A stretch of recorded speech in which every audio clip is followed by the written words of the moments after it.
Back from the dead.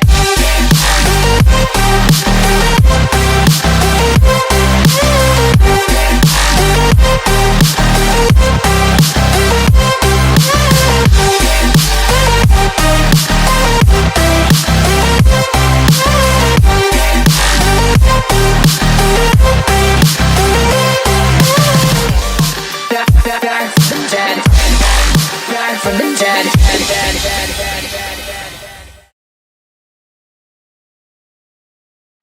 Hey guys, what is up? Welcome back to the channel. It is Krystal, yours truly, here with Ghost Girl Diaries.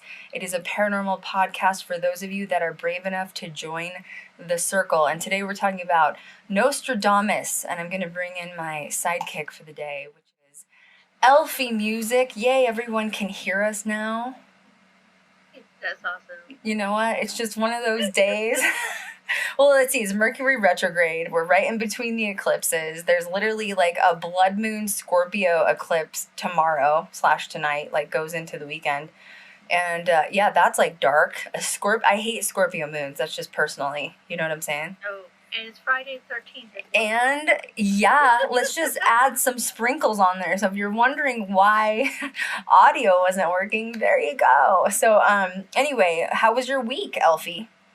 My week's going well and everything. Just been really enjoying everything. Weather's turning nice, so I'm like, yay. Good, yeah. It's been good in Vegas, but Sunday it is supposed to hit 100 degrees, which I'm not looking forward to. Oh, God. So that means summer's a little early this year. I prefer it when we've had a few years where summer didn't really hit till like the second or third week of June. And that's really nice. But when it hits early this year, like, one thing I don't like about Vegas is the heat in the summer. The summers are not fun. Do not visit Vegas in the summer. You're a fool. Don't come to Vegas till September. It's just too hot. Really October, but like September can even be hot. You know what I mean? Halloween season, perfect time of year anyway. It is, yeah. It's oh my God, Halloween on the Strip. Have you ever? You've been to Vegas one time, right? Yes, I've been to Vegas. I unfortunately didn't go around the Halloween season, but I have a feeling that it's just like even better. Oh my God, Halloween in Vegas, like downtown, is like gotta be the best adult like party. And like you literally drive. It's just fun to even drive down there. Because they're just it's only adults. Obviously, kids can't really go in the casinos. You know what I mean? So it's just like a giant Halloween party. It's amazing. Halloween this time of year, or that time of year is amazing. And you're like accepted to wear whatever you want because it's just Vegas. You know what I mean? So yeah, the weather is perfect for it too. It is. Yeah. I mean, I grew up in Colorado where Halloween you have to, plan according. It usually snows in Colorado by the time Halloween hits. It will probably same for Pennsylvania. Costume, and then you have to bundle in your jacket over top of it. Yep, you have to plan. I used to have to wear like a onesie under my like princess outfits. I hated it. I was like, I hate it. It's so bad. My dress is ruined. You know what I mean? Monica just gave us a shout out. We got 32. What are we at now? Do I dare look while we're sitting here? So TikTok, I've been hitting it pretty hard. And we did have a viral video. I'm going to peek right now and see where we're at. We're at 32.8K on TikTok for Ghost Girl Diaries. I mean, it's been this whole week, it feels like, because I remember seeing you post it, and it's like, you would post like, oh, we hit this, and then it's like, the hours later, oh, we now have hit this. It's like, wait a minute, you just hit this. I know. We got 10,000 more. We got about 17,000 followers in a matter of like 2 days. Yeah, it's huge. I mean, we did have one viral video that I did, and it's Graveside Highway. I've now pinned it to our channel because it's actually still going up. And it has 282.8 thousand views. Nice. I still got it. The algorithm sweet spot right there. Yeah, well, you know what? It's interesting because I've done social media management for obviously years. I mean, like my journey in social media started 2015 when the original YouTube channel started, you know what I mean? And so, in order to run your own, business or whatever, you really do need to figure out the algorithms. And I cracked the code of the TikTok algorithm. I've been cracking it. Kat knew it. We knew it was just a matter of time before we were going to hit something big. And the other day, And it's actually funny because if you so the video that I did that went viral is a one that's called Graveside Highway. So I'm basically doing these little miniature versions of like haunted locations. So if you're not following us on TikTok, follow us. But it's about this haunted highway in Florida, right? And I am familiar with haunted locations in Florida because my dad lived in Sarasota for most of my life. So if I'd go visit, I always knew about all the haunted stuff. I've been to probably equal haunted places there as I have Colorado. And then what happened was a bunch of people started like making fun of Florida because you know how they have like all the extreme headlines all the time. So if you look through the comments, like there's people arguing with, it's hilarious actually.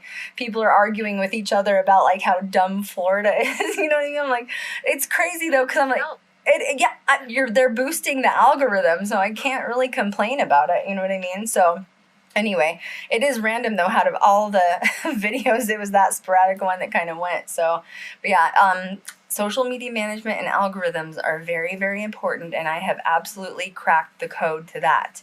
And Eilfie is now on TikTok, everybody.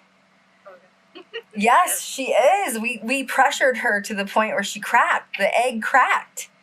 And that is doom scrolling and going like, hey, I need to do something.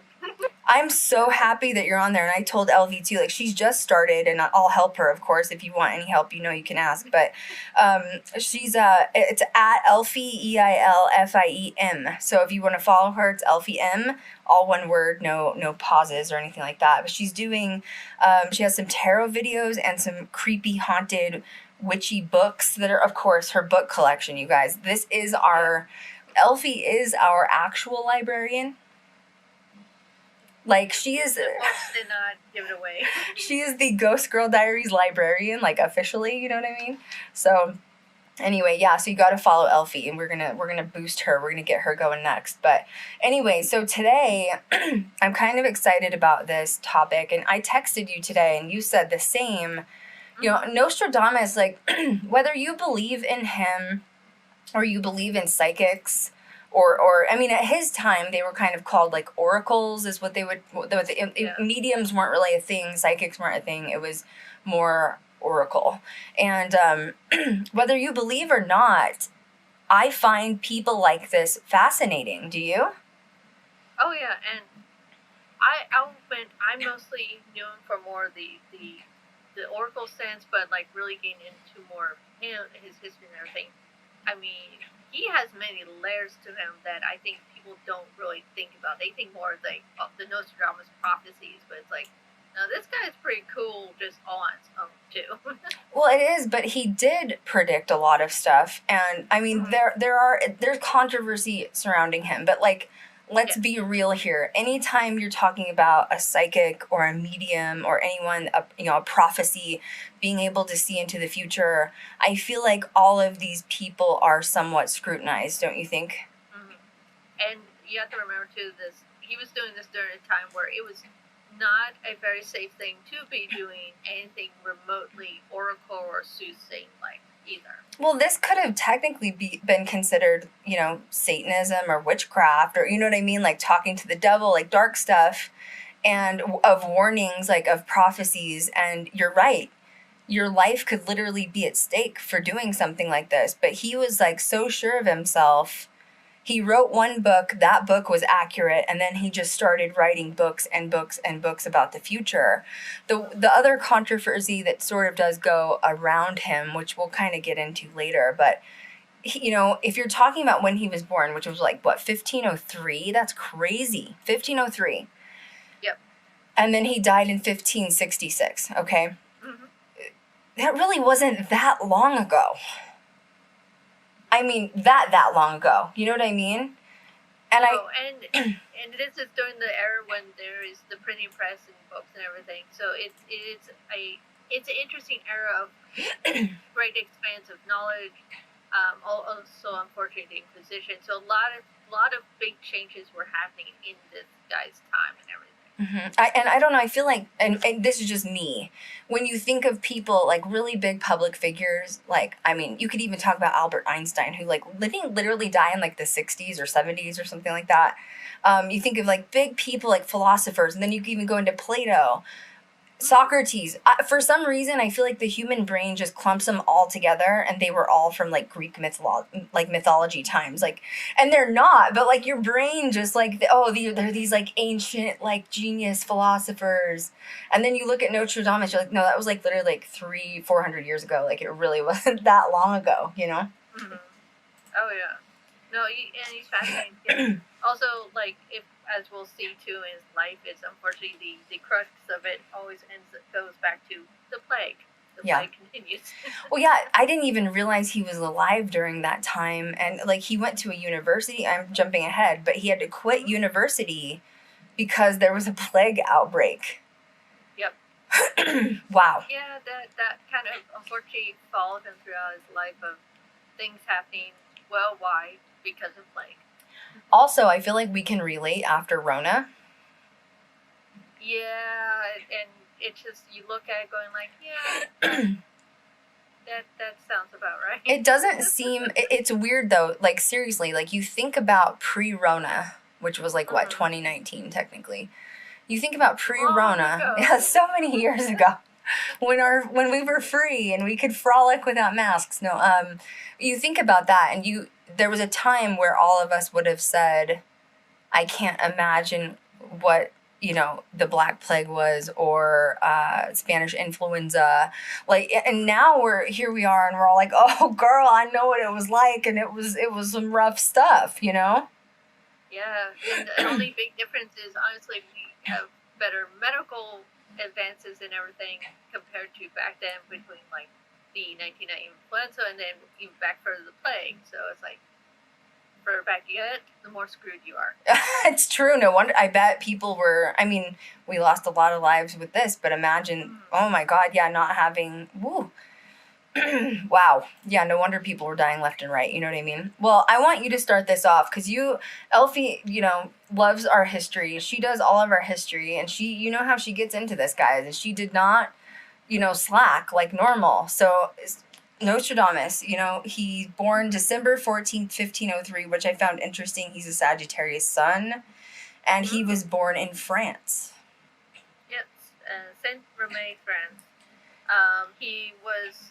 It's interesting because if you look at his life, he was actually born to a Jewish family, and this was during a time of great persecutions, and also it was basically a time of, you either get out or you convert to Catholicism, because you have the Inquisitions going on, you have the persecution going on. So his family apparently actually converted to Catholicism to avoid any kind of persecution and everything. Which is dramatic, because, I mean, that means their lives were pretty at stake, I mean, essentially. Well, yeah, essentially, like, if you were not Catholic, then they were like, oh, you can't be here, or terrible things. But what I find more interesting is that even though they, on paper, what you could say is they convert to Catholicism, but it kind of, if you look through the history of his life, it kind of feels like under the surface they, to the public eye, they were Catholics now. But I feel like possibly behind closed doors, they still retain a lot of their practices in their belief system. It was just more for safety's sake that they said they were Catholics. Mm-hmm.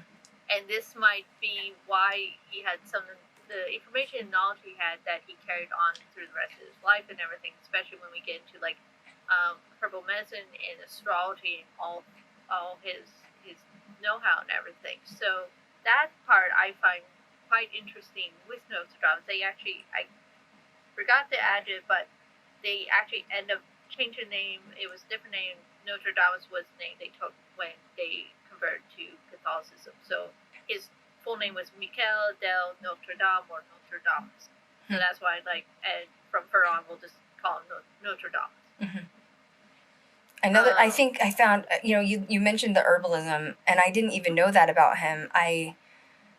He was like heavily into apothecary studies, and which I think is, let's be real, that's a witchcraft thing. You know what I mean? Like, and back in the day, of course, that would have been considered a way of like medicine, which he did get his doctorate. But I thought like this guy was really well rounded, and I feel like people don't realize there was so many extra facets to him rather than just being like, giving you prophecies. Yeah, it's interesting because the prophecy parts and the astrology part actually didn't come until later in his life. Like, the first part of his life was mostly dedicated to being a physician and actually helping people with the bubonic plague and everything.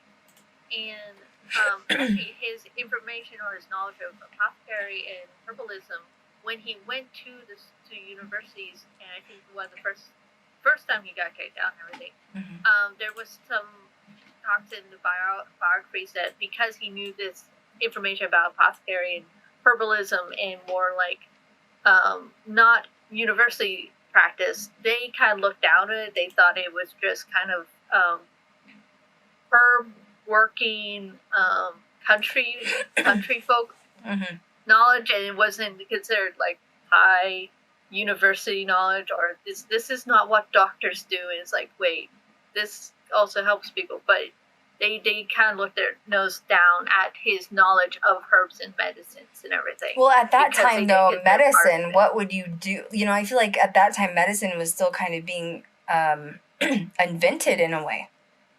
Yeah, medicine, even though if we look now, we've come a long way realizing that in ancient history, a lot of cultures had a lot of knowledge about medicine in the body than we thought of. But during this time, especially like in French stuff, it wasn't so much that they were lack of knowledge. It was more like what they accepted as a practice, what they accepted as a legit means of being a doctor and everything. That was more of where it was kind of poo-pooed at, if it didn't come out of the universities, if it wasn't accepted by the doctors or even accepted by the church, then it was considered like not relevant to them. Yeah, I thought that was interesting too, is like the church had a big part at that time in medicine, which I mean makes sense. Because religion was like probably the core of everything. But nowadays you would think that and you'd be like, that's a strange crossover. You know what I mean? Like, I wouldn't want someone of the church to, like, medically diagnose me or work on me or give me an opinion. Maybe a blessing, but, like, that's about it, you know? Yes. I'll take the blessing. I mean, also, you have to think, too, like, this is time, too, when basically anyone could really say they're a doctor. I mean, you could go to university and get some sort of official paper or sanctioned by the church and everything, but pretty much anyone could say, I'm a doctor, and not have to have any, like, licensing by any board or anything. Like credentials, like specific credentials, yeah. Which, on one hand, is understandable, especially, like, if you lived in a more rural area, you didn't always have access to doctors, so you had to work with what you had and everything. But on the other hand, it could also bode not so well for, like, yes, I'm a doctor, and they end up, like, killing a bunch of people because they gave them mercury. Well, that still happened. I mean, and it still happens today, too. You know what I mean? Not that I wouldn't have a knowing on that after my mom murder. Anyway, jeez. But, like, it's interesting because, so he basically started his medical practice, like, education at the age of 14. Which to me sounds insane. When I was like, what? Oh, yeah. But we also have to think, too, and this is the time period that you didn't really get a childhood. Basically, once you were old enough to, like, pick up things and do things, and you were kind of put to work and everything. So I'm sort of surprised, but not hugely surprised of the age when he went off to the university and everything. And apparently one of the reasons why he got kicked out was also because he kind of talked back to the professors and questioned them on everything, which I'm not surprised. Okay, pause with that. Because I know that Eilfie's doing, the research on this, but I do read astrology charts. We don't know the time of his birth, so I can't give you what his ascendant is. I have no idea what that is. To study his chart, I would have to I always look, especially for him, if he was seeing prophecies in the future, he would have to have a lot of 8th house and 12th house placements, because those are both like psychic ability houses. So that's where if I don't have the time of birth of someone, that's how I determine what their ascendant could have possibly been. And considering he was a prophet, that would be where I would look for him. But I did find this interesting. So he's a Scorpio moon. And he's now it says that he was right on the cusp of like Capricorn and Sagittarius, depending on how you would read this, you know what I mean? But I did find another chart that somebody tried to like depict by using an example.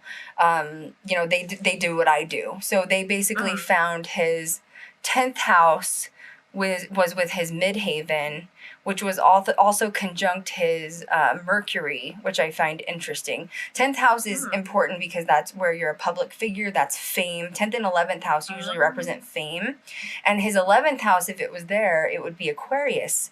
And that's where his part of fortune lies, if this is correct. So part of fortune is money, how you make money. Falling in your 11th house means you have a following of people that like contribute and pay to your life.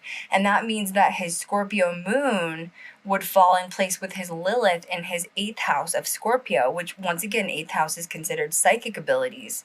So I don't know. I just found it interesting that he was a Scorpio moon. Now, if his chart was read this way, he would be an Aries ascendant, which also makes sense because Aries is known for being one of the first to do things.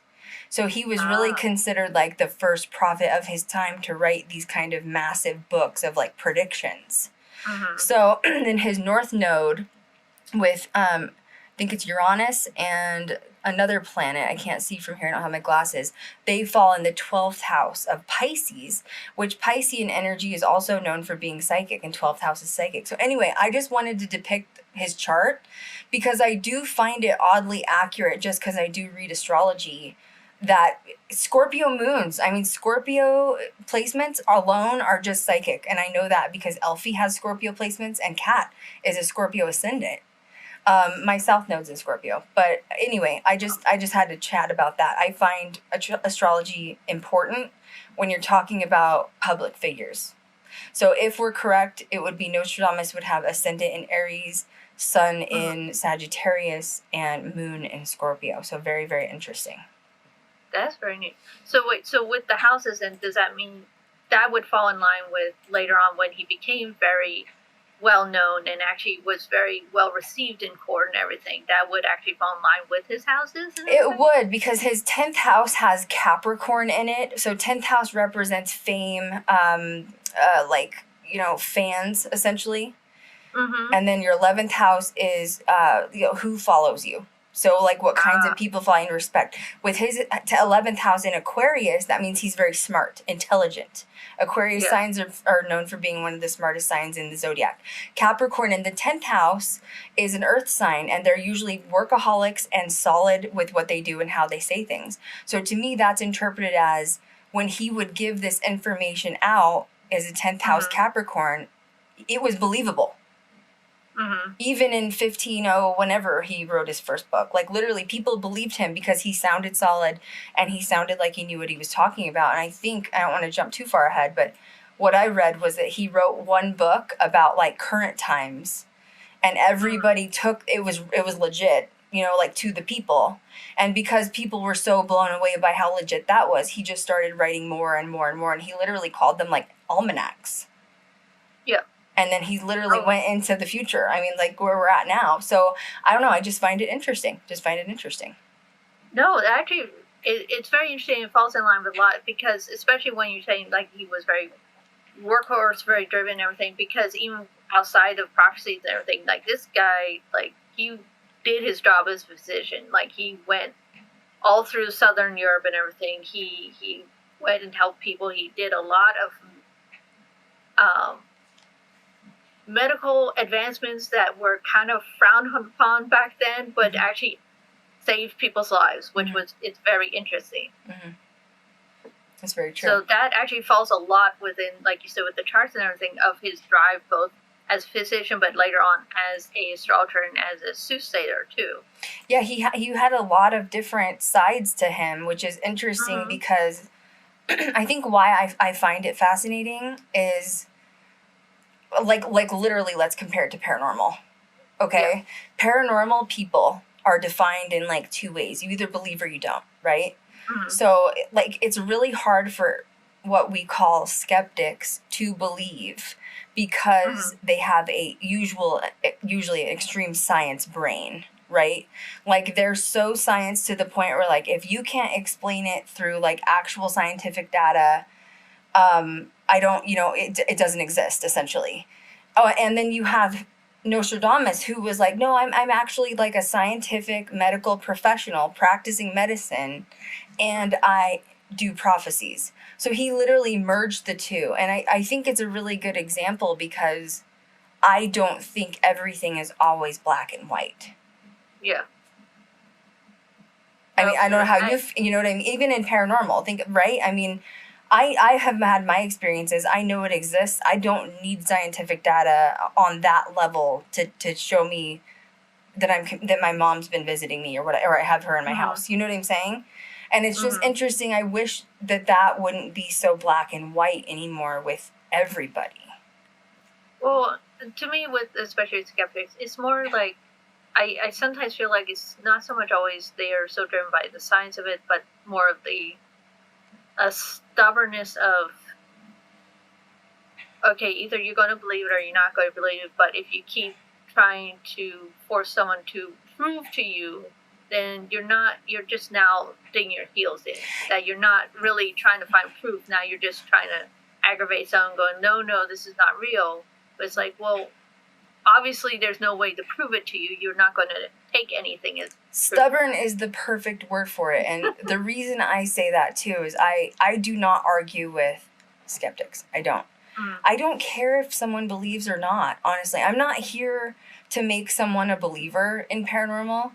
And I had a few people that were really trying to start arguments with me on Ghost Girl Diaries, like TikTok, about like why it's not real. Like, I don't care if you believe or not.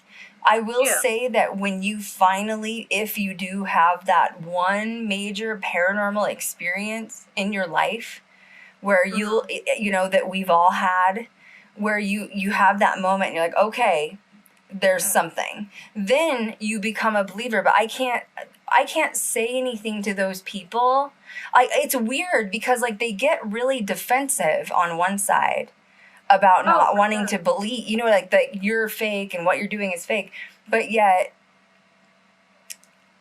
it's like an endless argument, which is why I don't argue with people about it. Because it's like you'd have to experience it to understand it. So it doesn't matter what I say. There's nothing I can say to help you believe or understand until you have that personal firsthand experience yourself. And I just wish that it wasn't so segregated and so black and white, like literally how Nostradamus lived. Like, that's amazing. That tells me that it's more of a modern day mindset of, oh, well, if there's no scientific data on paranormal, like ghosts just don't exist. I honestly think, though, and this is just an opinion, we'll get back to Nostradamus, I do think sometimes that's people like really in fear of the other side and they don't want to experience it to the point where they've shut it off so hard that they won't experience it. Oh, like just extremely blocking themselves. Exactly. Yeah, like it's like they really may have an internal fear of it, possibly from Hollywood showing all, demons and the dark side. So therefore they don't want to, like, they've just shut it completely down. Well, it also actually, I always find it interesting too, where you have the people who like close themselves up so much that they don't really experience anything, or they're just like put the blinders on. But then you have the people who are like, I want to experience it like right now, and then stuff actually starts happening and they freak out. It's like, what did you expect to happen when you asked for something to happen? You didn't specify. Well, that's sort of like, I want something to happen. Psychic abilities. I think that we all are born with the possibility of having abilities. But if you are closed off to it, or if you've had a lot of trauma, there's certain things I think that factor into it that you won't be able to develop it. And it is something that you have to develop, like literally riding a bike.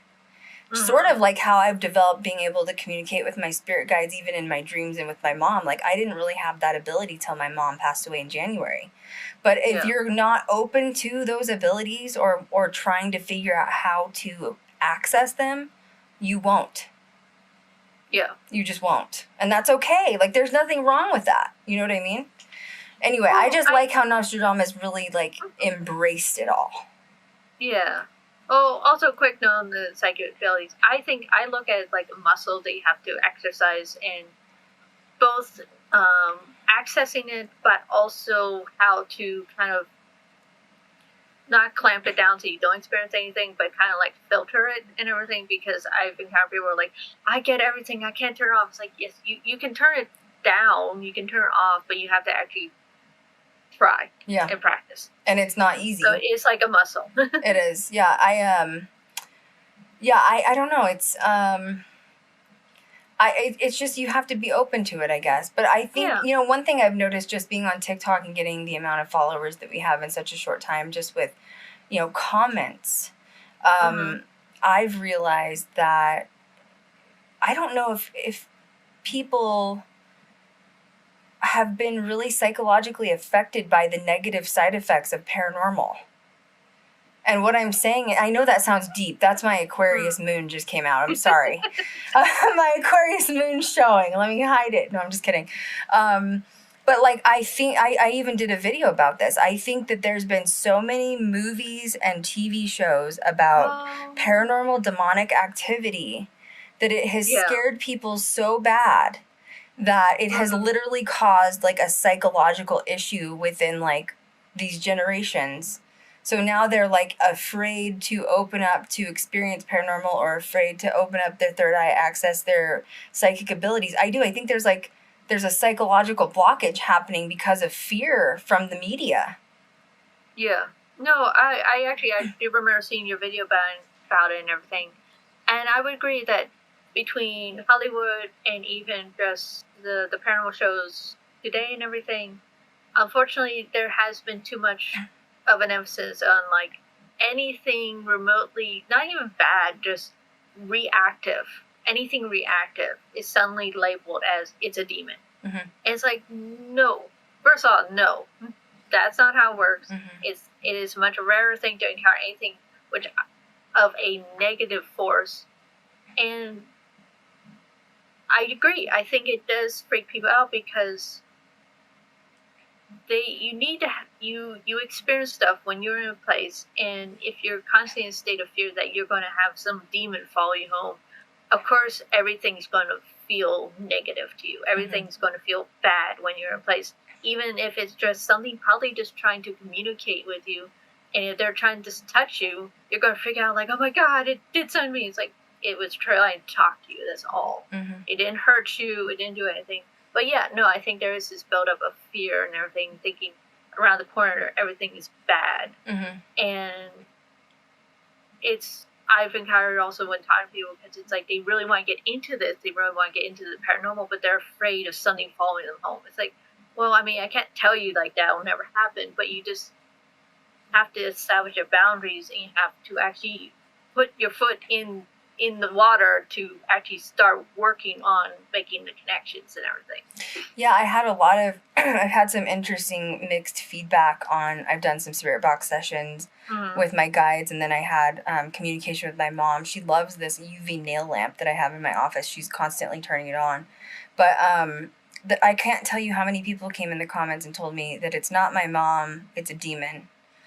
That's just and I had to block the word demon from our comments section, because it was just like, first of all, you don't know my practices, you don't know how I keep my energy sacred and safe. You know, of course I use sage, I'm indigenous in Palo Santo, and it just doesn't matter. Like, you don't, just because you saw a minute video doesn't mean you understand how I practice. And I'm sorry, but it's not a demon in my house. You know what I mean? But you're right. I do think that to get to the level of confidence that especially you and I have, we have been in this for a long time. And you're right. It did take some mistakes along the way. I'm not going to lie and say I haven't been followed home. I get followed home very often, in fact. I know you've had experiences too.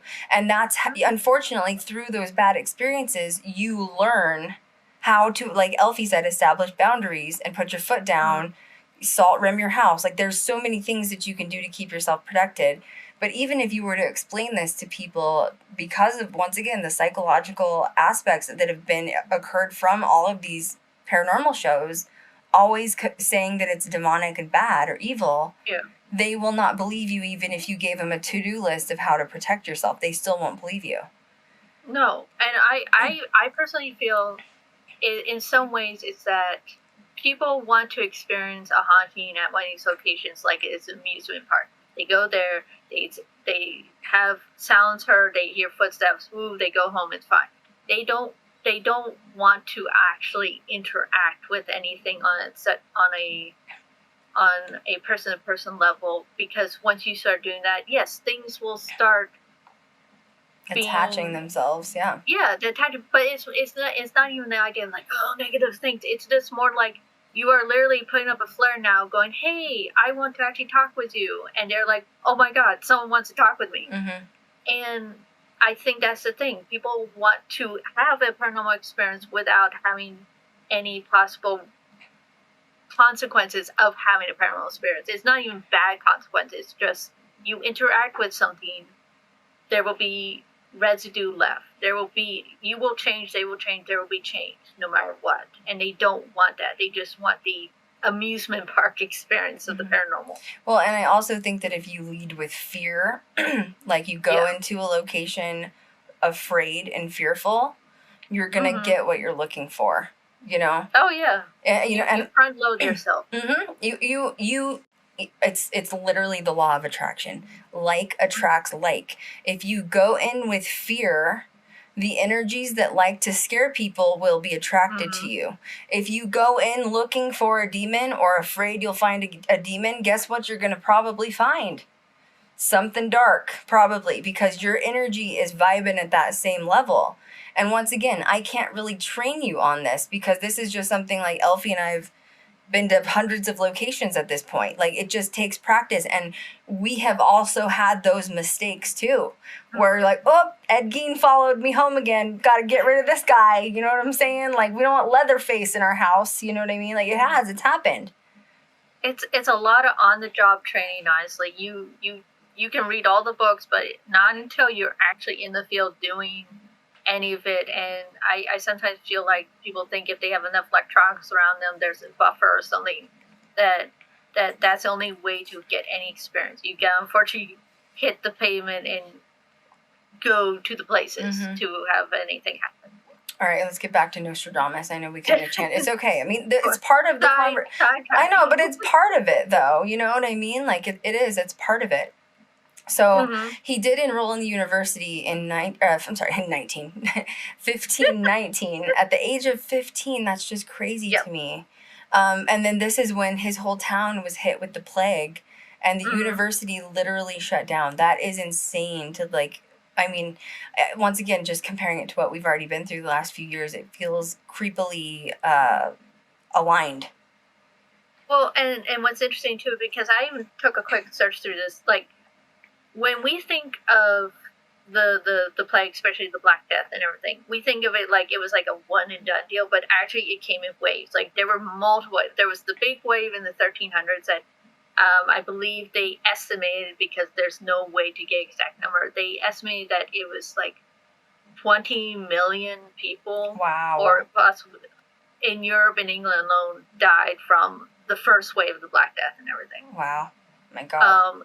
And then it would subside, and then you would get little pockets. And then during Nostradamus' time, there was another wave that came into Europe. And this is when it started really hitting, especially France got hit the hardest with it. And so during his time, they would experience like almost little mini waves, one after the other, coming through and everything. So like I said, he left the one university, enrolled in the other, and then unfortunately that one closed down because the plague hit. So he literally just went like on a journey after that, and he literally, which I guess that's smart, but he didn't live in fear, so that's interesting, because I feel like we all had, you know, the angel on our shoulder of like wearing a mask and staying inside during Rona, and then the other side where we're like, at this point, I just don't care. I need to see people and have human interaction after lockdown. Like, and he was like literally like, okay, I'm out. I'm not afraid, and I'm going to travel France for 8 years. So he traveled around, he became a physician, he started treating people of plague, and this is actually the part that I find very interesting about him, because so when it came to treatment of the bubonic plague. Their method back then was basically you were shut up in a room, no light, no fresh air, nothing like that. And on top of that, they would bleed you. They would just drain you of some blood because their thought process was that they would be bleeding out some of the bad blood, the polluted blood from the disease and everything. Mm-hmm. Nostradamus, on the other hand, had a different method that was a little more effective than what they were doing. So he practiced with his patients was fresh air and sunlight, water, and he would do a herbal mix which included rose hips, which are very high in vitamin C. Hmm. So this herbal mix plus the fresh air, and also clean sheets. So basically cleanliness, fresh air, fresh water, and a herbal mix of vitamins was his prescription for his patients. And this kind of launched him into stardom of he saved many people with this, and it's like, oh my God, you're amazing. Wow. I mean, it's interesting because you do think about it where even just common knowledge of like mold or darkness or like infection grows in like dark, wet places. You know what I mean? Mm-hmm. But when you like sunlight is healing, outdoor fresh air is healing. You're right. Cleanliness, clean sheets is healing. And it's kind of weird that it's like that feels like it should have been common sense. Yeah, but it was the idea that they didn't know at the time where the plague was coming from, that it was, as we later found out, it came from the fleas off the rats. Mm-hmm. They thought it was in the air itself. So they thought, okay, if you just close the people up and everything, then the air can't get in, so it'll be fine. Cleanliness was kind of a questionable back then. I mean, that's true. We now know they were better than what we think, but it wasn't as high on the list. Running water just wasn't very accessible either. I mean, no, not really. Running water, but also clean running water was not very accessible, especially when you got into any of the larger cities. Mm-hmm. It was much harder to find clean water. Wow. So, he ended up, let's see. So he traveled around. He helped with this and everything. He moved to, where did I go? Moved to London. Is that the part you were talking about? No, he didn't move. No, that's 1666. Just kidding. He wasn't alive then. He moved to Agen. He was a ghost at that point. He was a ghost in London is what he was. He actually moved to Agen, France. He did marry, and he actually had 2 children at this time. So also at this time, he started publishing. He hadn't yet published anything dealing with the mysticism that we would later see. He actually published basically a cookbook. Mm-hmm. It would have recipes, what he had prescribed to people, but it would also have hygiene, brushing your teeth, keeping your hair clean, keeping your clothes clean, everything. Today we would think is common sense, but back then maybe not as much. And this really, like I said, launched his career as a great physician, as someone who, even though they are physicians, kind of side-eyed because they're like, wait, Leontine does great job, and he actually is saving his patients. But he did go against the opinions of the church basically through this, because the church was not for the way he was doing things. So the church was basically saying is if you work with Dr. Nostradamus, expect to die, essentially. You'll have a death sentence because this isn't what we think that you should be doing to heal.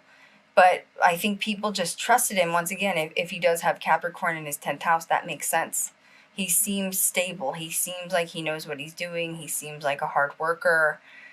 People are surviving under his watch. So it's just so weird to me because I feel like this side of him is not seen. Mm-hmm. No, this part of him was very interesting to me. That I'm like, I want to know more about this. Unfortunately, this is also when it turned a dark turn for him. So once again, we can always say we blame the plague again on this. Another round of plague had broke out, and him being the physician he was helping and he was taking care of, and while he was gone, unfortunately, his wife and children passed away from the plague. Wow, that's crazy. And it's one of those, like, the only thing I can figure is he must have been quite far away when this happened and just didn't know what was going on until it was too late. That also could have been the trajectory of changing him from like physician to like prophet. Because like, losing family like that is traumatic. I know. I just went through it, Oh, and yeah. it can, Especially from something he was helping people with. Yeah. He was helping curing them of. Or he is a doctor and he could have helped, but he wasn't there to help. Yeah, it's traumatic. Yeah. I feel like he would have been traumatized. And once again, I feel like that's not spoke about. People don't realize that. No, it gets even worse. So after his wife and children passed away, his in-laws actually sue him. They sue him because they felt that he should have been able to save them, that he should have been able to do something and everything, but because he did not, or because he was not capable, they wanted his wife's dowry back. Mm-hmm. So they sued him for the dowry back, and apparently also at this point the patrons, which this is another thing, a lot of times you would have wealthier people would become your patrons who would give you income and whatnot. You saw a lot, especially with artists and whatnot. Mm-hmm. So unfortunately his patrons also stopped paying as well and turned their backs on. So this kind of really brought down his reputation. Like everyone kind of now doubted his abilities because they feel like, well, why couldn't you save your family if you're such a great doctor? Mm-hmm. Mm-hmm. Wow, that's dark. I mean, so it probably felt like the whole world was sort of against him at that point. Yeah, it was probably, and so similar to like when he was younger, he once again gets on the road and travels around south of Europe doing what he knows best, which is being a physician. Another wave of the plague had hit. Apparently there was a very heavy rain season in France, and this caused the plague to like hit very heavy pockets and everything. Mm-hmm. It's not sure why. I'm thinking the only thing I can figure is because everyone was kind of cooped up. Mm-hmm. But also along with them, it's all cooped up, also probably the rats too. So, the rats and the fleas, yeah. I mean, it's wet outside and I hate the word moist, but I was going to use the word moist. So it's like it's growing, right? Like when it's humid out and wet out, and just every flea babies and God, Jesus. And not knowing where it's coming from, you're right, and worried that like just the air you're breathing in is going to cause it. Oh yeah, so it was just unpleasant, and also probably I wouldn't be surprised too because of such heavy rains. Even though it was very lucky, they did have something in the way of sewage drains that probably kind of backed up too and caused a lot of nastiness. Once again, not having clean running water and proper ways to dispose of poo-poo. We don't need to start that combo again. You know what I mean? After Cat's leprechaun foot. You know what I mean? Oh God. Well, I mean, if you think about it, like London itself, their water system or their drainage system wasn't exactly improved. I mean, they did have it, but it wasn't exactly improved until like the Victorian age. Mm-hmm. That was when it actually was improved. So there's still some time before they fix that problem.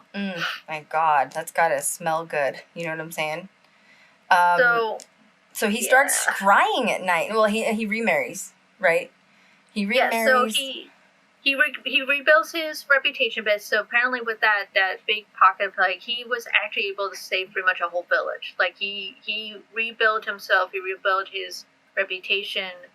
He settles in Ceylon, France, and remarries and has children there as well. And like you said, this is when he starts scrying.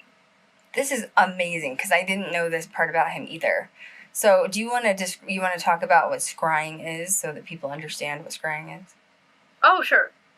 So this is very interesting. So with scrying is it's the idea of you're using some sort of reflective surface to utilize as a focal point, either during your meditations or you're actually trying to try to see into that reflective and see if you can either call on spirits, foresee things.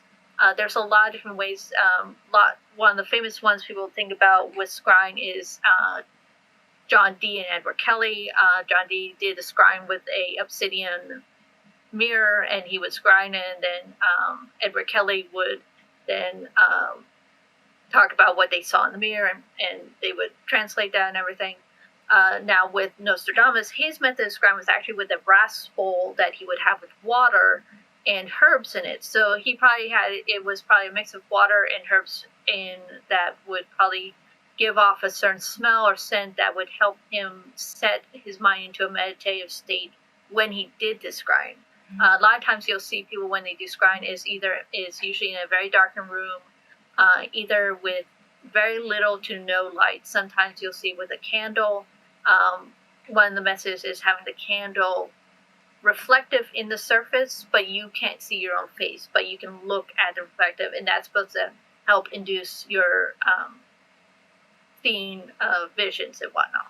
Now, I have to say this because I think it's important. I feel like the current media, Hollywood, has made it out to be that, like with Bela Lugosi's mirror, that scrying is dark and demonic. And, of course, mirrors are considered portals. Do you think scrying is dark and demonic? No. No. Short answer, no. No. There's a lot of cultures and a lot of practices that involve scrying. There's a lot of talks about mirror surfaces being utilized both as scrying, but also have magical properties about them. So there's a very long history to it. So it's not a new thing that he was doing either. But I don't think there's anything inherently evil about it. Like, a lot of times this can be just a meditative practice you do. You're not necessarily calling on anything.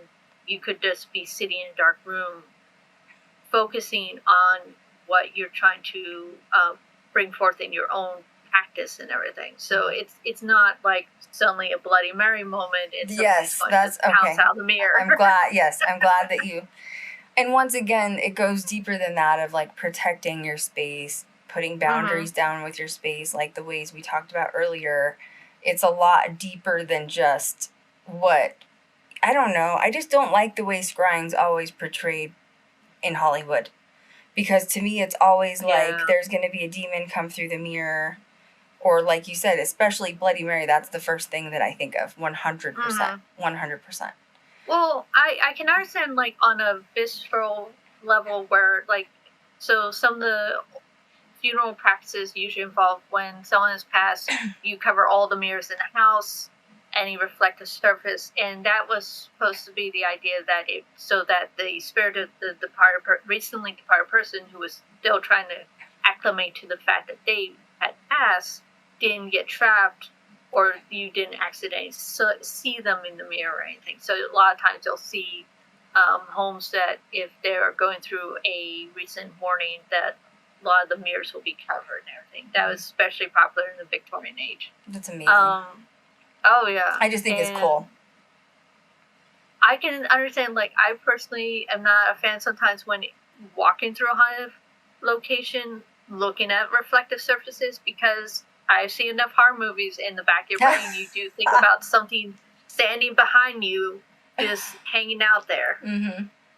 I've seen things in mirrors, and I'm not even scrying. I haven't even been scrying. But once again, it doesn't mean it's going to be, Jason coming out from, Camp Crystal Lake. You know what I mean? So it's just, I like to get specific. I think that scrying can be a very sacred practice too, because even I was starting to watch that series that you told me to watch, Netflix with Tyler Henry. He has like this new series, and I think I'm on like episode 4, but he's talking about scrying in it. So Tyler Henry is like the celebrity medium.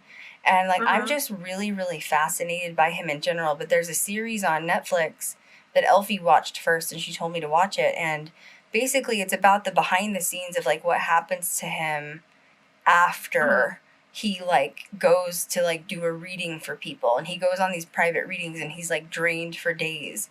Sometimes when he feels like he doesn't have information coming through about the deceased person, he will scry. He also uses tarot cards, and I just really, really loved that it was in such a positive light for once.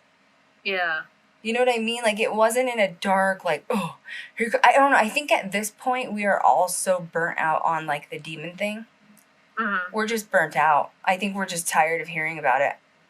Well, also, I like the fact that he opened up about the fact that it does drain him, that it does wear him out when he does readings, that even though he does enjoy doing it, that he builds a little closet room to do his mirror scrying. He's very invested in trying to make deeper connections and do this, but he still is very realistic, going like, no, this wears me out. Mm-hmm.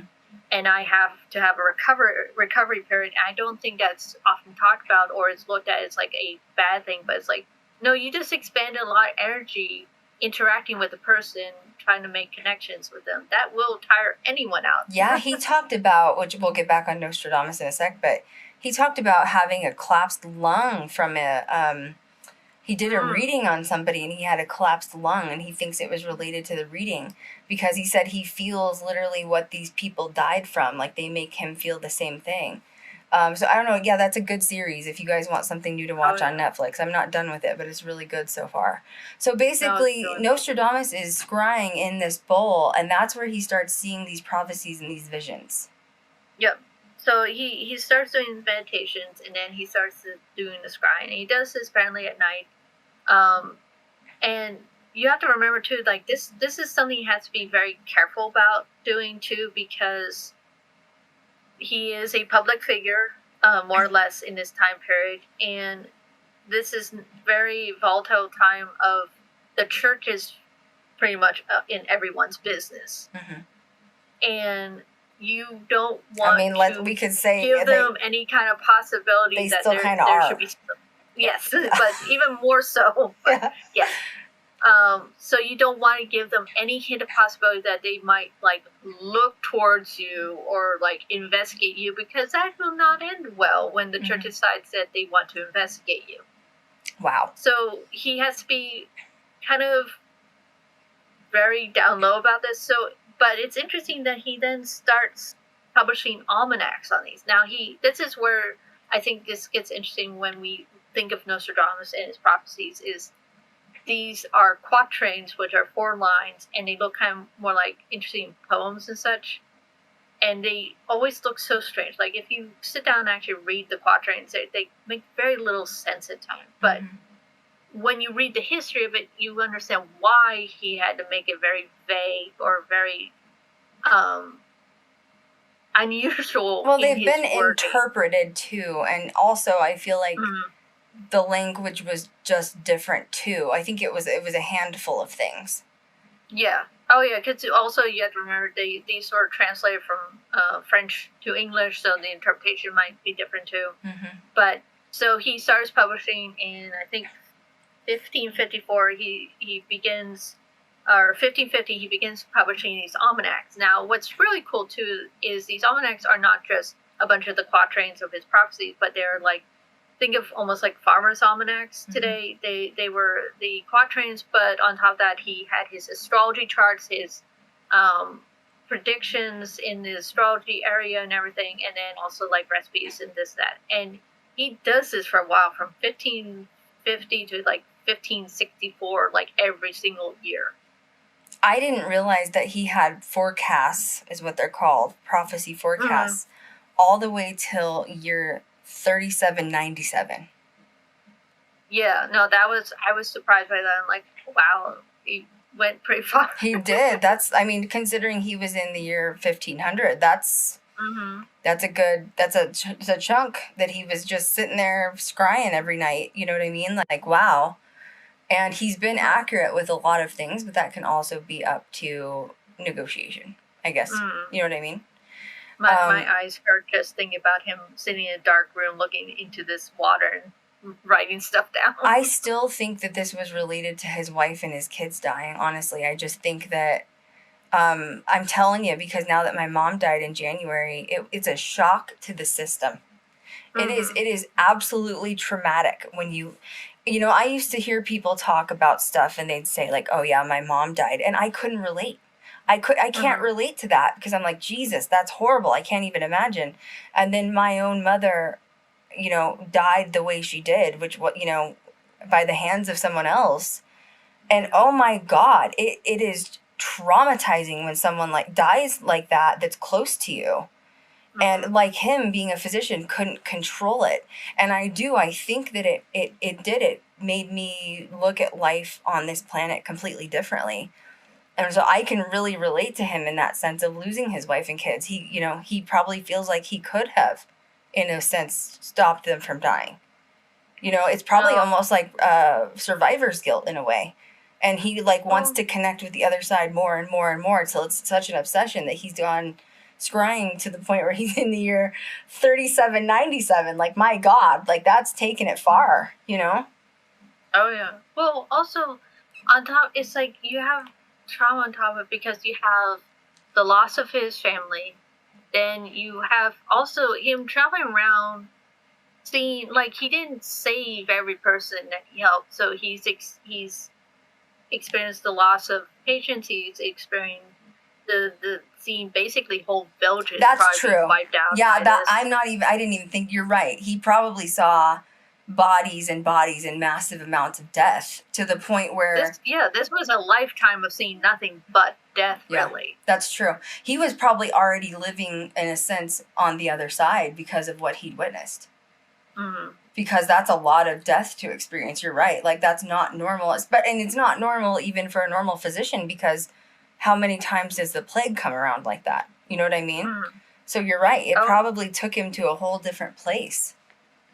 Well, also I can see too this person, he was a physician, he was an astrologer, he was definitely an intelligent man, and he knew history, so when you look at his doctrines and everything, his prophecies, I feel like sometimes it's almost like he was trying to write in a way to create preventative stuff where you see these predictions of, he could already see, because we already went through this once, no doubt we'll go through this again. If we can prevent some of this, that'd be great. So I sometimes wonder if some of his predictions were him just seeing the pattern of our history and seeing where could this go on and do the same thing. True. I think that's a smart way of looking at it, because I don't think that most people, I think he was way ahead of his time. That was another reason I wanted to look at his astrology, because I was like, where are his Aquarius placements? Because Aquariuses are usually way out there. My Aquarius moon can get real cray-cray sometimes. And I assumed he was an Aquarius moon, honestly, because sometimes I should not be left alone to think sometimes. You know what I mean? And I'm thinking this guy to be left alone to think, whoa, look what, you know what I mean? And he was so ahead of his time, because I feel like most people in the 1500s didn't give a crap about what he was talking about. Aquarians are also known for being humanitarians and saving the planet and saving the earth and being about how can I be a light worker and level up society. And I feel like that was what he was trying to do essentially with this, was literally looking into the future of humanity. How can I help it? How can I predict it? How can I warn them?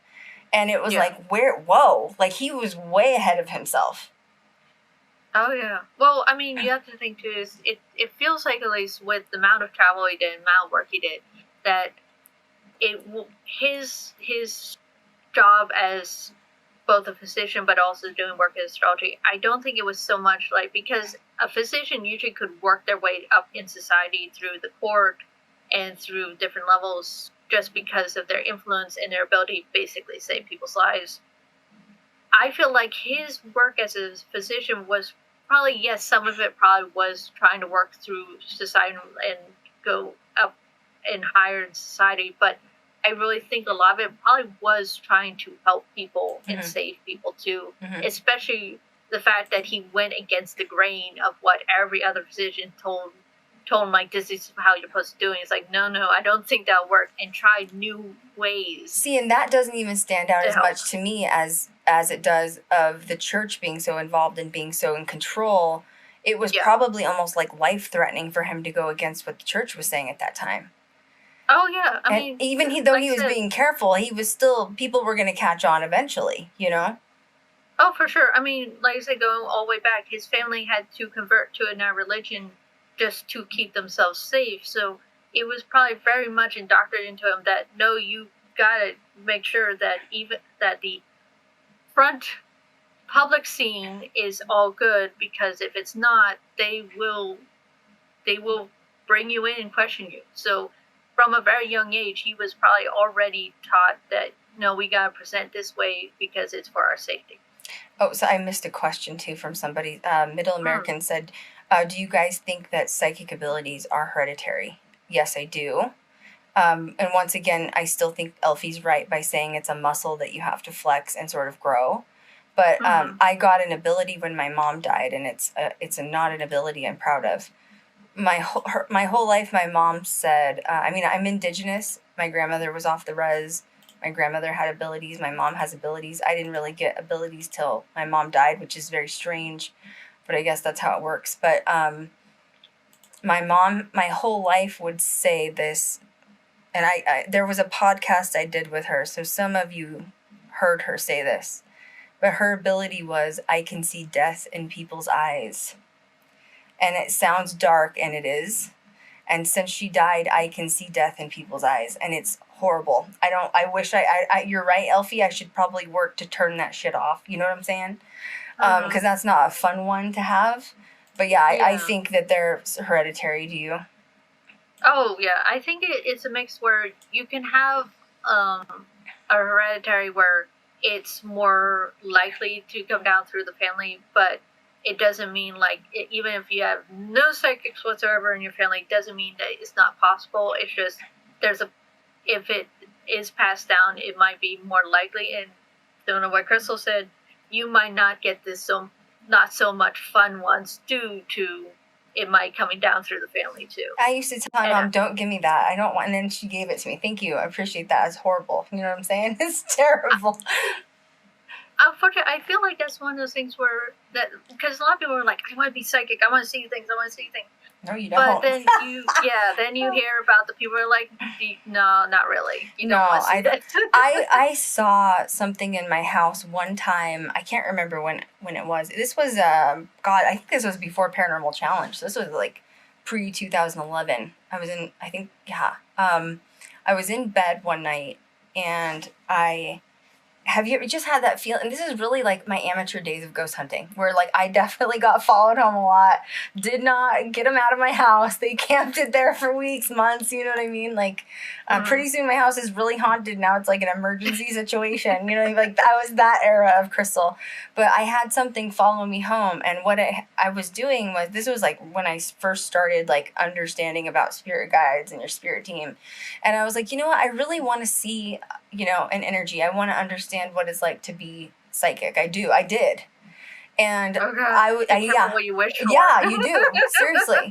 And I was like, I'm open to it. I'm not afraid. Like, and once again, when you get these abilities, you, like Eilfie said, you have to set boundaries, and you have to say, I don't want to see, like, for example, how the person died in their death, because that's like messed up. You know what I mean? But anyway, I was asleep this night, and I was like, oh, I feel like, I'm going to get this ability. And I opened my eyes, and next to my side of the bed, there was a little girl in a white gown, probably from the 1800s. She pretty much looked like the girl from The Ring. So she looked like she fell in a well, and she had her hair all forward, wet, dripping. And I mean, I'm telling you what, that was the clearest vision. Like, if that was whatever that was, a vision right in front of me, okay? It scared me so bad. Because it was whole. It looked like a person. I thought there was someone there. That's how real it was. And after that, I was like, I don't ever want to see anything ever again. That was way too real. I think she had drowned. Like, I didn't know if it was, and it was in the middle of the night, and you see this, like, and it was illuminating because she's in a white gown. And that was the one and only time I ever saw something. So yeah, be careful what you wish for. It does startle you. And then, I have friends that get visions of people, how they actually died. And that is traumatizing to see somebody that's, in their death state. I don't know. Oh, God. That's horrible, Eilfie. I just can't do it. I know, especially the idea of something, like, I've seen some weird stuff, I've seen some, and it's one of those things, it's one of those, like, moments where, no, you definitely feel like something's in the room, it's no question that you're just like, it's a code or something, it's like, no, really, there's something in the room with you, and you're like, crap. I know. It's true. And that feeling's bad enough, not, let alone. I don't need a 3D vision of, like, the ring girl standing next to my bed. Yeah, someone asked what color was her hair. Black. Yeah, black. She was, like, wearing an 18... Like, she was probably 12 or 13 years old. I could tell by the height. You know what I mean? Like, kind of short still. And, like a little kid's, like, nightgown from the 1800s. So, like, the white lace, long sleeved, long to the floor. I mean, it's very specific. You know what I mean? But, yeah, her hair was black, and it was, like, over her face, and she was just pouring wet, dripping wet, to the point where I thought I could hear water drops falling on the floor. Oh, wow. And that's why, and I got up, I screamed. I thought there was like a little homeless kid in my house or something. Somebody needed it was emergency. Somebody needed some Jesus. You know what I mean? Like, ambulance right now. Like, and I turned the light on, gone. Totally gone. And that scared me so bad. I was like, yep, I don't want to ever, I'm good. I'm good with the visions. I was like, should have been more specific. You know what I mean? Was not specific enough on the abilities. Oh, no, I feel like that's, especially, I've heard people like, I want someone to open my third eye. I'm like, no, you don't. Cat sees things. And she doesn't know when she's going to either. That's like the worst part. Surprise! Yeah, it is. So she can't control it. Like the same night she talked about, we were literally staying in the Jerome Hotel, and she woke up in the middle of the night, and she's like, and we even had a light on, and she saw a crawler on the floor. And she just rolled over and back to bed.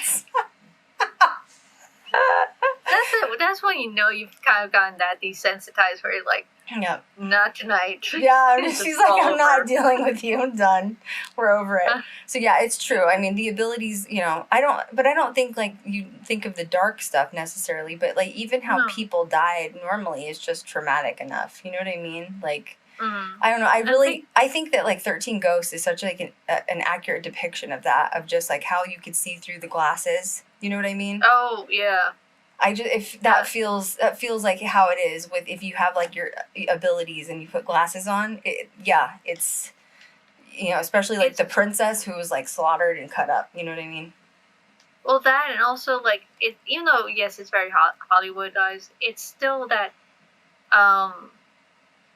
The way they would present the ghosts, like they were kind of shifting almost in and out of a phase. Mm-hmm. That sometimes, like, because you don't see them always like full front right in front of you. Mm-hmm. It's always kind of like side view, and you're looking, and you're like, "Am I seeing what I'm seeing?" Mm-hmm. And it's kind of there, kind of not. It's and I think it's out of the. This is just a theory that I have, like why you see things out of the corner of your eye, or like. Have you ever been in your house and you just, like, see someone walk by or something, and you're like, bro, something just walked by? I think that it's because that's, like, our subconscious. We're not focused on those areas on the side. You know what I mean? Mm-hmm. Like, we're too busy looking ahead and doing something. Our subconscious is chilling over here, and you're like, yeah, I just saw something. Yeah. You know what I mean? No, I agree. I think that is that, and it's an interesting thing when it's, like, you have both kind of a visual going on in the room, but also kind of a picture in your mind's eye too. It's like kind of melding together. It's like, this is weird. It is. It's true. Well, and then you feel it, and you're like, yeah, I know something's going on here. Mm-hmm, I do think too, when you're in paranormal, and the more you investigate, the more haunted locations you go, it does start to build your abilities in different ways. I'm not saying you're going to be like Nostradamus. I'm not saying you're going to be a medium. But I'm just saying that, like, I get weird, like, flashes, images of when I'm in locations of, like, what happened when it was, like, an active location or whatever. You know what I mean? I think you kind of become a little more attuned. Like, not so much, like, full-on psychic, but you just, you start to be able to differentiate between something odd going on, or between that and you're just, like, weirded out by the location, because the location, like, your brain starts to fine-tune what is possibly something unusual going on, and a regular feeling of this is a creepy place. Mm-hmm. And I think the more you do investigations, the more attuned you kind of become with that. Mm-hmm. Diana said she's having some bad dreams and like she thinks they're visions. You know, you do. I think you need to connect with your guides too, and tell your guides what you allow in and what you allow out, because they will help block it for you. Because that was me when I was like, nope, done with the girl from the ring. We're done after that. And like I've seen some other things, but nothing ever that was like, oof, that was not fun. You know what I'm saying? That really did scare me. That scared me to the point where I was like, I think my guides were like, oh yeah, you want this ability now? You let me know. And I'm like, no, I don't. Take the ability. I don't want it. It went from 0 to 100 apparently. They're like, oh, you this. So it was like they were messing with me, you know what I mean? Like, it's not funny. Okay, back to Nostradamus. Let's go back to him. Let's see, we were talking about, so he basically wanted to create 10 volumes, and each of the volumes would contain 100 predictions that went all the way up to year 3797. Yep. And so the book was called, the prediction was called Centuries, and apparently, let's see, 1554, he started this, in within a year, he had published first 7 volumes. Wow. Can you imagine, like, think about that for a second. 1 year, he publishes his first 7 volumes. This man is not sleeping. He is literally up every night, not only getting these prophecies and scrying, but also writing them down, turning them into books, and literally getting them published. Like, how did he do it so fast? Well, and the thing is, what it sounds like, too, is like he was both pulling, so he was pulling from the almanacs he had already published, but it sounds like he was probably adding more to them as well. So, like, more predictions on top of what he had already done. So it was like a combination of probably new and old quatrains and everything. But what's really interesting, too, is he did the first 7, but he had the last 3 made, but he said that he didn't want them published until after his death. Interesting. I find that very interesting. It's almost like he was afraid, like backlash or something. Yeah, like, I don't want to be here when this is, like, published, so let me be dead 6 feet in the ground and then go ahead and publish my, all my workings. Pretty much. It's like, oh, I'll wait until I'm gone and you guys can, like, fight over this. Yeah, it's strange, but that's pretty specific for him to make that decision, you know what I mean? Which they were. Oh, yeah. So now we're moving forward. So he was like literally doing astrology charts for like the Queen of France. Yeah. Horoscope he became charts. very popular. Yeah, he was like, I mean, I'm sure that paid well. Oh, yeah. He was one of the most professional astrologers for his time. And of course he was criticized, but I feel like that just comes along with that, I feel like, in fact, then that lets you know you made it when someone has to publish an entire pamphlet talking about how much they don't like your astrology and think you're a hack. It's like, oh, he made it for sure, because someone had to put that much work into it. I'm reading through it. So he was also popular in French court, which is interesting. Yep. And so I feel like maybe now he's at a point where he feels a little bit more safe, if that makes sense, to speak out against, like, religion organizations, because now he's really made a name for himself. So he feels safer. Probably safer, like, because this is where I find it interesting, because, okay, so he was doing the scrying, and that would be considered a no-no by the church. But he was doing astrology, and that was kind of a gray area with the church and everything. So it's one of those things where I guess because the court was cool with it, and they're like, yes, do our astrology charts, do our predictions. But I think it was like when it got into realm of no, it was one thing to do someone's birth chart and go like, here's your birth chart and everything. But when you start predicting beyond just simply the birth chart of what will happen to them in the future, that's when the church probably was like, no, you can't do that.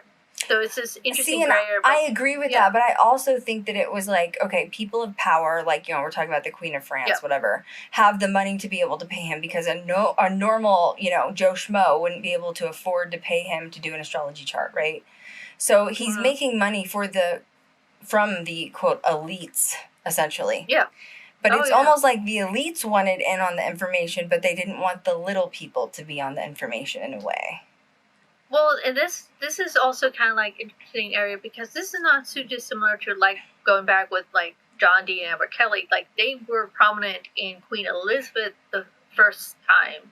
Like they were in her court, and they were doing even more questionable things that the church probably wouldn't like compared to what Nostradamus was doing. But yeah, it was that idea because the court, even though the church had a lot of power, they what they said went pretty much, even above the court. Mm-hmm. But the courts, the royal court still had its own power and still had wiggle room in some ways. So he probably did feel a slight bit of safety being in the good favor of the King Queen of France. Mm-hmm. And like I said, the Queen of France, like she had him do the astrology charts for her children and everything. So they must have felt comfortable with him and whatnot, and thought he was cool. So this is probably where he did think he was good now. I'm in the court, it's all good. I'm safe now, right? So one of the biggest things that he predicted was Adolf Hitler from 1889 to 1945. And of course, you're going to once again talk about critics who said that, oh, he was too vague, it wasn't specific enough. I think the writings on each segment are fairly small. Obviously, if he's doing... I don't think people realize how many volumes he actually created. Oh, like, that was a lot of work, you know what I mean? So I don't think you'd have time but to make a little blurb on, like, each one. And once again, going back to, you're interpreting something from a different language, you're interpreting something from an entirely different time, and it is going to be, like, what? And, you know, you have to rely on who's interpreting it, if it's being interpreted correctly, unless you can speak that language at that time. Yeah, and also, like I said, he had to be very vague with this, too, because sometimes when people are like, well, why didn't he just write down the date and time and everything? It's like, well, you're scrying also in the bowl, so I'm not sure if there's going to be like time would pop 12, up in the 16. Picture. Yeah, no, it's no. Yeah. I agree. And I also have said this too, like, first of all, I'm going to just be honest. I've said this before. I am like extremely skeptical at this point when it comes to like psychics and mediums because I've been through it the last 6 months with them. You know what I mean? Mm-hmm. But I will say that like a lot of people get mad at like psychics and mediums if they do get like one thing wrong.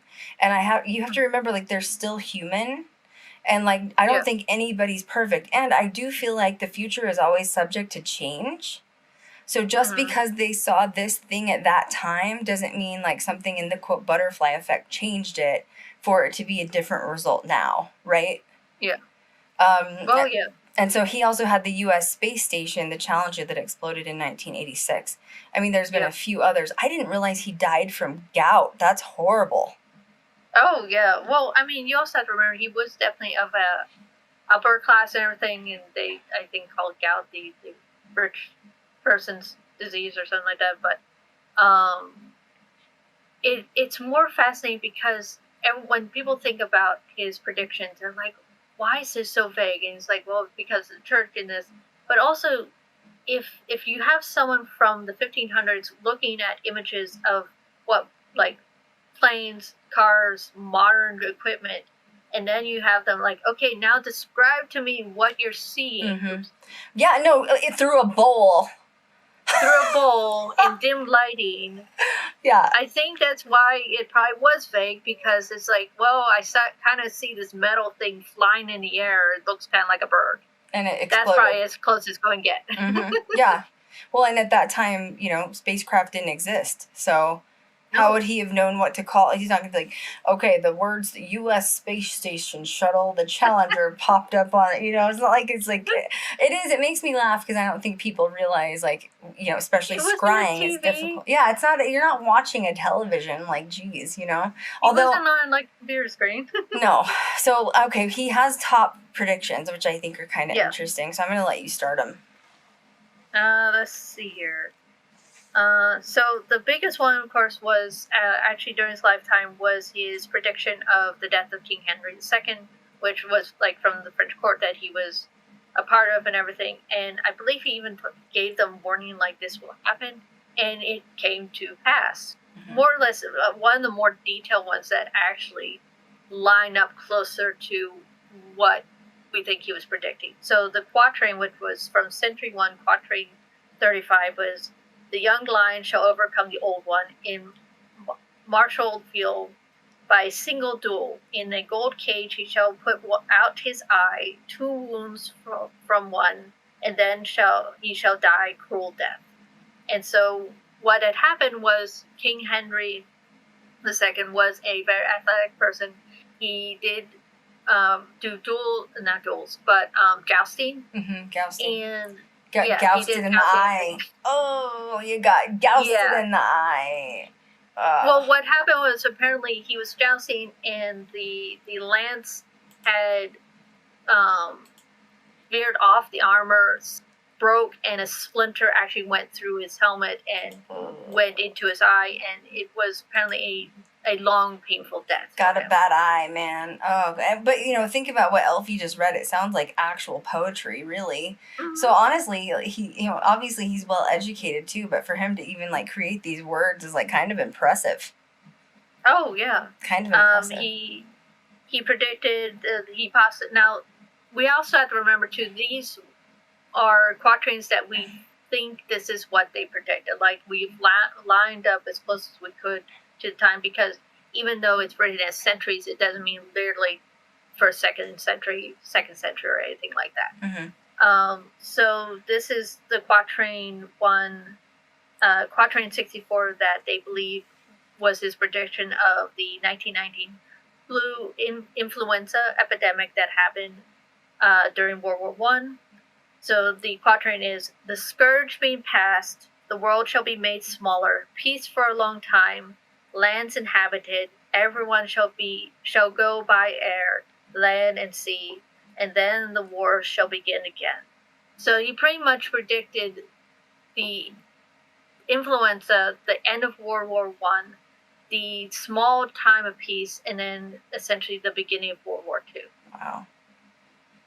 Man. And then the next one is interesting. So this is from Quatrain 37. This is where he's actually warning the ozone layer and climate change. So this is like a current to date what we're going through. So the Quatrain 37, this is how it reads.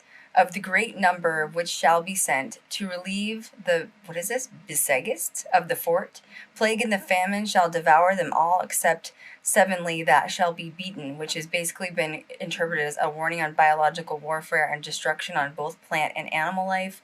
It's a prediction of the damage to the ozone layer that's currently happening in the climate change. So now you see why people are interpreting this difficult, because they're like, well, how did you come up with that? You know what I mean?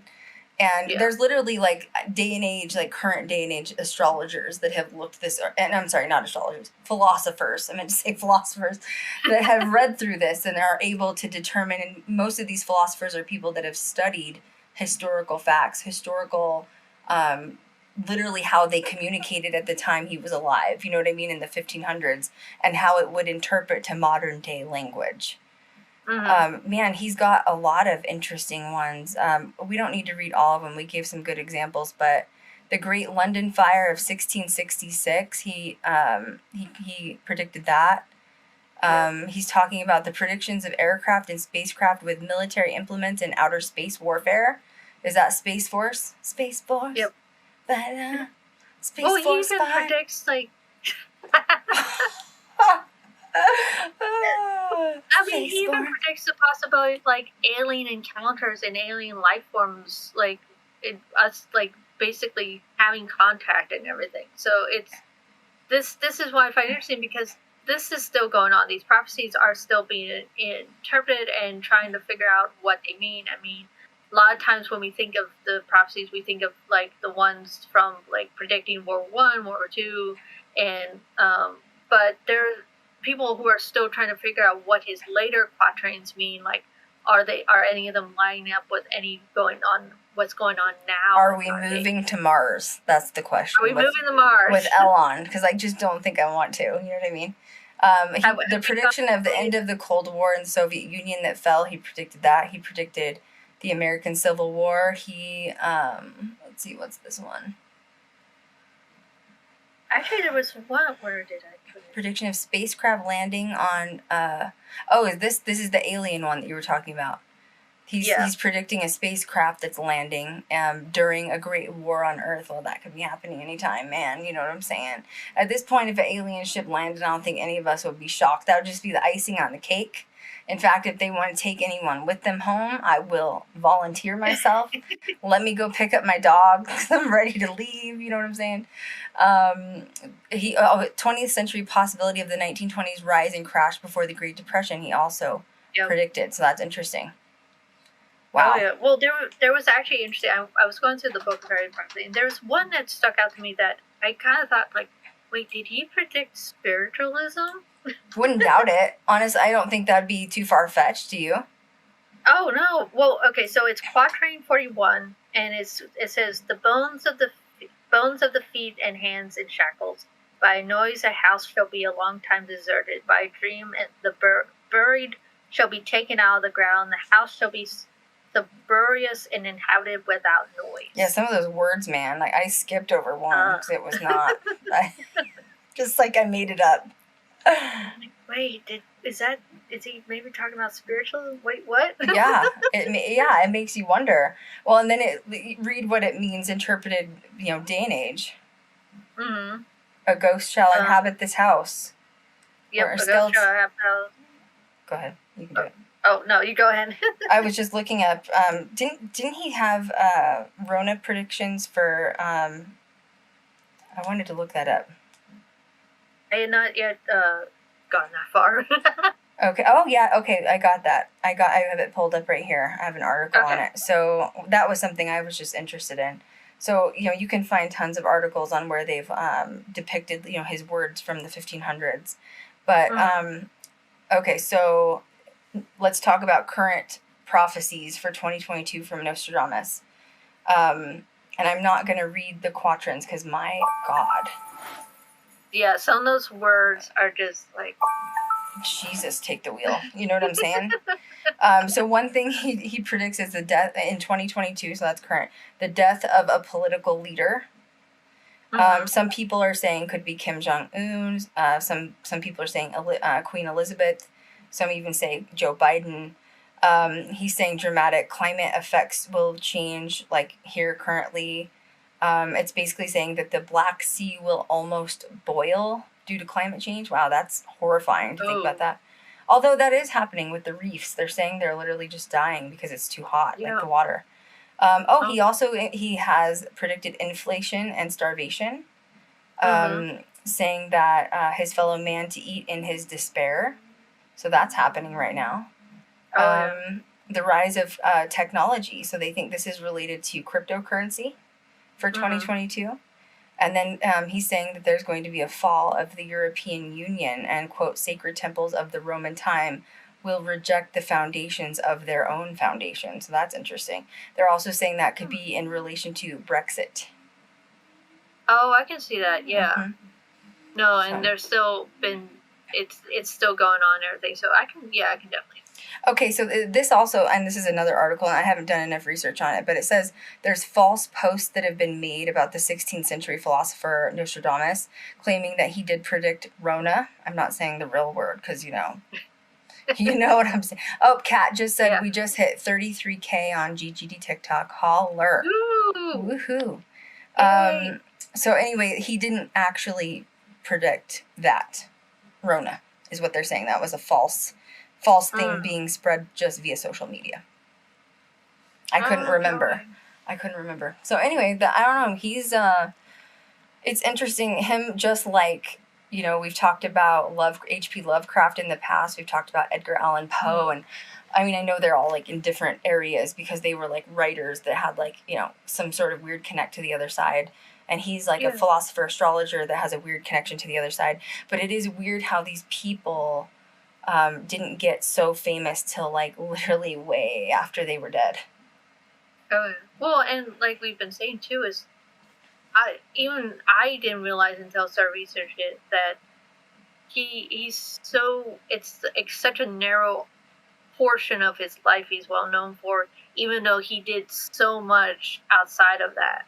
Like we've been showing that the astrology and the predictions didn't happen until much later in his life. So his whole other life, was trying to save people, and I'm like, this person was very fascinating and more to him than just his prophecies. You know, putting a paranormal twist to this now that we're sort of, you know, weaning down on this podcast is why haven't people gone to try to trace his life and investigated locations where he lived? I mean, yeah, wouldn't that be cool? That would be very cool. Like, I'm kind of over the, like, haunted bar and, like, yeehaw, you know, like, in downtown Nashville. Like, can we do something cooler? Can we, like, take it to another level? Like, and, you know, I don't know. These buildings may or may not be standing, you know, in Remy, France, or in Salon, France. But I bet you, I don't know, if those areas or those villages are so old, there's a lot of places, especially in Europe, that are still standing to this day. Well, also, if you want to think about, too, like, the time he spent doing his meditation, doing his grind, everything, just think of how much energy he put into that night after night, and then investigating that space. Residual energy, yeah. There, even if he's not, I mean, I doubt he's just hanging out there, but I mean, it is, yeah, residual energy, and like, I don't think it'd be that hard to try to trace it. It wouldn't even be fun to like go to these locations and like and film your like journey trying to trace him. Oh, yeah, for sure. I mean, even, it'd be really cool just doing a scrying session where he did and everything. Just almost recreate that portion and everything would be amazing. I'm just saying. There's some cool stuff. Leave out the plague. Leave the plague behind. You know what I'm saying? Just leave it back there. A lot of people in chat, Eilfie, have been talking about how much they love you and they love Paranormal State. That was their favorite. Aw, thank you. I know, and now we got her. I stole her. I snatched Eilfie up, and here we are. And now Talk about Nostradamus. And now we're goat girls. You know what I'm saying? With Cat's leprechaun foot, and here we are. And the rest is history. And crawlers. All the and crawler, yeah. Oh man, I'm glad I didn't see that. I don't know. I wouldn't have been as calm as Cat. I probably would have like slapped her with my arm and be like, "Get up, we have to leave." Chill. That's a whole nother level of chill of this rolling over. Yeah, but I'm proud of her because, like, she's been with us for, like, 4 or 5 years now. And compared to where she was when she first got involved, like, she just couldn't sleep at all at night when we're in a haunted location. And I told her, I was like, over time, it's going to get easy. Oh, yeah. She's like, no, I just don't think I can. And now she's like, out in 5 minutes. You know, like, she doesn't care. She's like, whatever. She's a crawler. I'm going back to bed. I'm not dealing with this. You know what I mean? So, oh, my God. Not tonight. It's true. Well, do you have anything else to add? I think that was great. No, I really enjoyed it. Like I said, definitely look him up, look up his entire life and everything. There's so much about him, and honestly, read the prophecies themselves, not just like what you find in articles, because, like Krystal said, they're very poetic, like too. There's a lot of words I can't pronounce, but I'm gonna say they're actually really beautiful, and I don't. Why isn't it considered poetry too? Like, why is it just? It is. It's pretty. Like, he was eloquent with his words. You know what I mean? Like, I'm impressed. Which, I mean, he did have his doctorate, which did take some level of university education. So, but wow, you know, like, you read that stuff and it's like, okay, that was really pretty. Like, I'm just kind of impressed, however you want to interpret it or not. You know what I mean? That is our podcast on Nostradamus, and that was good. That was fun. I love Eilfie's topics. She always has those like in-depth, you know, weird topics, and it's better than just like skimming the surface. Kat said, "Please stop talking about the leprechaun foot." She still has phantom pains. And I know that's not going away anytime soon. No, I'm sorry, Kat. I think you're stuck with that phantom pain. Make sure you're following us on TikTok. It's going amazing. I wanted to just chat about that really briefly. Passing the 20K mark was really, really important to me. And the reason is that my original YouTube channel, when it was at its peak, the old YouTube channel, was at like 191,000 subscribers. And I was about to hit, 200,000 subscribers. And then when the Logan Paul thing hit, obviously my views were rolled backwards, videos disappeared, and the subscriber count was rolled back to 19K. And I never could recover from it. Never. We still upload, and we still, it's crazy. Like, I watch numbers, and I even have Kat on there as an analytic manager because I want her to, like, make sure I'm not crazy. But we'll gain like 50 followers, and then we lose 50 followers. So it's almost like we're stuck at an algorithm on that channel that we will never surpass 20K. And I think that it put me in a creative rut for a few years, because I was so frustrated. Like, how do you build up this channel with hundreds of videos and you get, like, screwed? You know what I mean? Like, you get told, and I know I'm not, Eilfie and I were talking about this earlier. I wasn't the only paranormal YouTuber that went through this. There was many. In fact, the whole community that was online at that time all went through the same thing. We all lost our channels. And it's like trauma. Honestly, it's traumatic. So anyway, long story short, going forward is that now that we've had such success with TikTok, we surpassed the 20K mark on the phone. I was on the phone with Kat, and I was literally crying because it was like I got a refresh of energy. You know what I mean? It was like, I felt like I was on a hamster wheel running for years, trying to fix this, channel that had been squashed like a bug through the algorithm, and I couldn't fix it. And I felt like a failure in a way, because I was like trying and uploading and doing all this work, and nothing's paying off.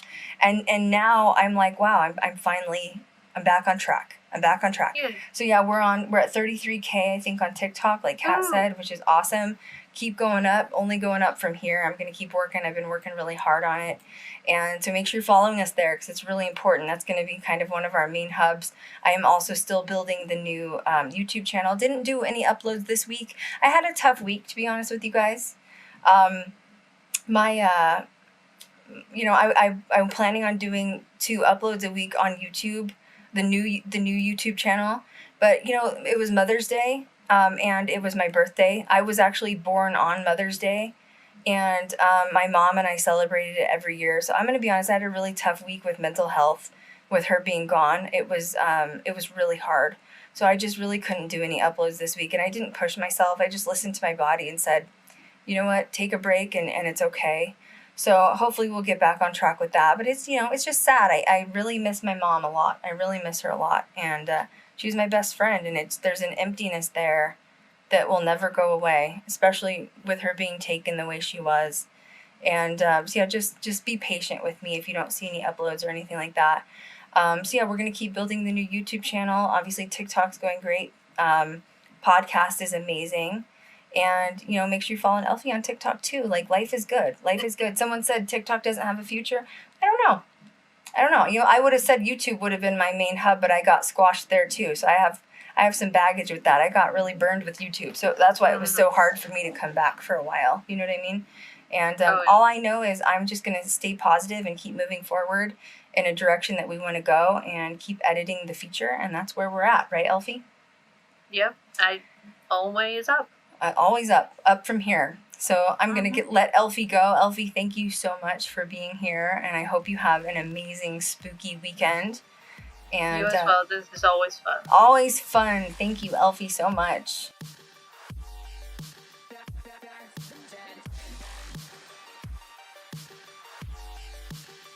Back from the dead.